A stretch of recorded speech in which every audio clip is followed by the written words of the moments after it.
Welcome students to Atomic Structure. In this video, we will discuss about the quantum numbers. Quantum mechanical মডেলের একদম basic জিনিস যেটা না বুঝলে আমাদের quantum mechanical model of the atom বুঝতে একটু অসুবিধা হবে। তাহলে আমরা বলেছিলাম অ্যাড্রেস অফ দ্য ইলেকট্রন কিভাবে ফাইন্ড আউট করতে হয় কোয়ান্টাম নাম্বারস দিয়ে। তাহলে আমি যদি তোমাদের বলি what is quantum number, quantum নাম্বারের মধ্যে n বলে একটা কোয়ান্টাম নাম্বার আছে যেটাকে বলা হচ্ছে প্রিন্সিপাল কোয়ান্টাম নাম্বার। L যেটা নিয়ে আমরা ডিসকাস করেছিলাম azimuthal quantum number. Azimuthal quantum নাম্বারকে secondary quantum number, subsidiary quantum number বা অরবিটাল অ্যাঙ্গুলার মোমেন্টাম কোয়ান্টাম নাম্বারও বলা হয়। আরেকটা হচ্ছে M which denotes the magnetic quantum number। যে কথা বলি, যদি আমরা বলি তুমি কোথায় থাকো, ধরো আমি কোথায় থাকি, আমি তোমাকে বললাম আমি এশিয়াতে থাকি, তার আন্ডারে ইন্ডিয়া বলে একটা কান্ট্রি আছে, ইন্ডিয়ার আন্ডারে ওয়েস্ট বেঙ্গল, ওয়েস্ট বেঙ্গলের আন্ডারে কলকাতা, এটা হচ্ছে ধরে নাও আমার অ্যাড্রেস।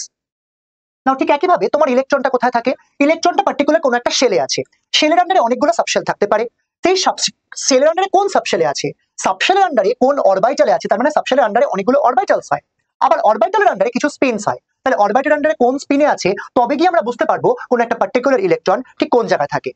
Let's see. প্রথমে